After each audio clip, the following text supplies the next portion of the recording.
আসসালামু আলাইকুম প্রিয় খামারি বন্ধুগণ, আশা করি আলহামদুলিল্লাহ আপনারা সবাই ভালো আছেন। বরাবরের মতোই আজকে আমি আপনাদের সাথে খুবই গুরুত্বপূর্ণ একটি টপিকস নিয়ে আলোচনা করব।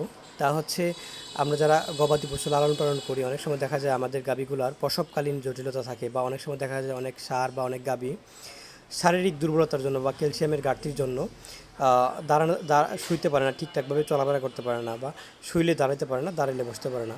বিভিন্ন সময়ে বিভিন্ন সমস্যা দেখা দেয় আর কি। আসলে মূলত সমস্যাগুলো ক্যালসিয়ামের ঘাটতির জন্য হয়ে থাকে আর কি। সেই গাভীগুলোকে বা সেই পশুগুলোকে কীভাবে আমরা সুস্থ করে দিব, আজকে এই ভিডিওতে আমি আপনাদের সাথে শেয়ার করব। এর আগে বলে রাখছি, যারা আমার ফেসবুক থেকে দেখছেন চ্যানেলটি ভিডিওটি বেশি করে শেয়ার করে দিন, এবং যারা ইউটিউব থেকে দেখছেন আমার চ্যানেলটি সাবস্ক্রাইব করে পাশে থাকা বেল আইকনে ক্লিক করে দিন। প্রিয় ভিউয়ার্স, আসলে সাধারণত যেসব গাভী আপনার ঠিকঠাকভাবে চলাফেরা করতে পারে না, দেখা যায় শুইলে দাঁড়াতে পারে না, বা দাঁড়াইলেও দেখা যায় ঠিকঠাকভাবে থাকতে পারে না, দাঁড়াতে পারে না, সেই সব গাভীর আপনার ক্যালসিয়ামের ঘাটতির কারণে সমস্যাগুলো হয়ে থাকে।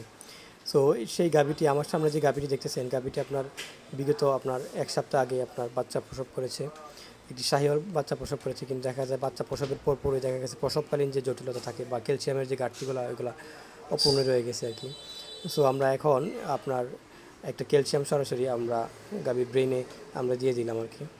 ক্যালসিয়ামটা হচ্ছে আপনার একেলবেট, এটা হচ্ছে আপনার 250 ml 250 ml আর কি। আমরা সরাসরি শিরার মাধ্যমে এটা গাভীটাকে দিয়ে দিলাম আর কি। ইনশাল্লাহ খুবই দ্রুত সময়ে গাভীটি সুস্থ হয়ে যাবে।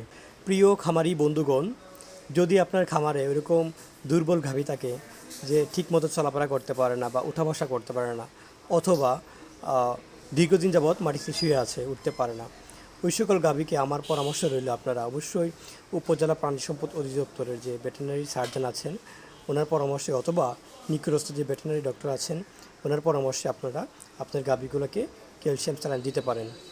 আর ক্যালসিয়াম স্যালাইন দিলেই কিন্তু আপনার দেওয়ার পরপরই কিন্তু গাভীটা অনেকটা শারীরিকভাবে সুস্থ হয়ে যাবে।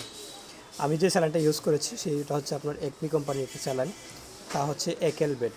আপনারা এটা সরাসরি শিরায় ব্যবহার করতে পারেন, খুবই ভালো একটা ক্যালসিয়াম। আর এই হচ্ছে ভিউয়ার্স আমাদের লালতির লাইভস্টকের একটা শাহিওয়াল সিমেনের একটা বাচ্চা। আলহামদুলিল্লাহ বাচ্চাটি আপনার ষাঁড় বাচ্চা, আর এটা গাভীর তুলনায় মোটামুটি অনেকটাই ভালো আসছে। যদি আর একটু শাহিওয়ালের গাভীটা যদি একটু শাহিওয়াল হইতো বা একটু ভালো ব্লাড লাইন হইতো, তাহলে কিন্তু বাচ্চাটা কিন্তু আর একটু ভালো আসতো।